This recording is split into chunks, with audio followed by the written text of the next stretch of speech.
What the clutch is going on, guys? Today we are talking about binds. Yes, key binds, controller binds, all that good stuff, and how to compete at the highest level. Now, I think it's very important that you change your binds and you change them often. And number one, the first reason you should change your binds is because everyone is always improving. You kind of need to change your binds to compete. You can always get better. Always have the mindset that you can improve and always be looking for ways to improve. Always be watching other YouTubers' videos and seeing what you can take away from them, what they're doing better than you, and what you can improve on.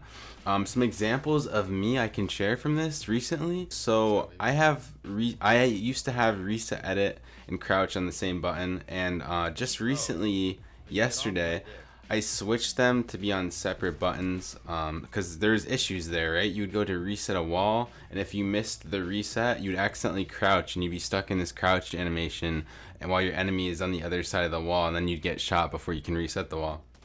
I've also changed jumping from a right stick to jumping with a paddle, because jumping with right stick, you're going to have shaky aim if you're trying to press it on your analog stick and aim at the same time with that same analog stick, right? Thinking you're the best and that nobody can touch you and that you're unstoppable is actually a really bad mindset. It's good to have confidence, but if you're over cocky, other people will pass your skill out. Always have an open mind and be open to trying new things. Probably the most important thing I can say about changing your binds is don't let the fear of playing bad for a few weeks stop you from improving. So this is a big problem for me that I've had over the years, of course, of many different games, is I fear that I'm going to play bad for a few weeks and that basically I'm going to get embarrassed in a public match or something like that, and I'll get really frustrated, and then I'll switch back to my old binds because I'm not playing well either in front of my friends, or I'm just mad at myself because I'm not playing well, and it's because these new binds, and I get really mad and I go back to my old binds. But in the end, you're going to be so much better for switching, and I really want to emphasize this last point. You will be so much better after a few weeks than you will be staying on your old bind. You're just going to be a better, new, improved player. And yeah, does it suck sitting there for day after day after day after day just getting absolutely destroyed because you don't know what buttons you're hitting and the muscle memory isn't there yet? Sure, it definitely does suck, but in a few weeks, or even just 1 week, you're gonna notice major improvement.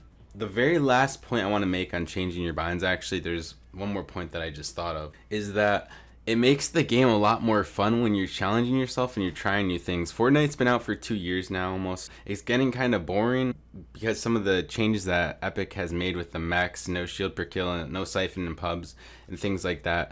So challenging yourself and trying new things in general will make the game a lot more fun, whether that even be from switching a controller to mouse and keyboard, which is a whole new learning curve. Somebody that I watched on Twitch is Nick Mercs. I love the guy so much. He's one of my favorite streamers. He's funny, hilarious. He's very good at the video game. He's got great game sense, great IQ.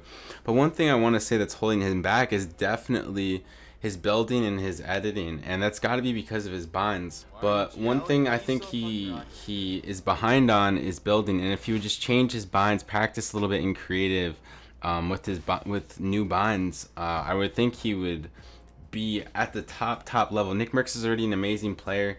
He plays great competitively without even being that great of a builder, to be honest. His game sense and his accuracy is just, it's great. So that's why he's able to perform at the highest level with some of these insane players. Even if you have great accuracy, great IQ, your binds can still hold you back. And I just wanted to emphasize that even a good player such as Nick Mercs can be held back by simple thing as just switching their binds up, trying new things, going in creative. Yeah.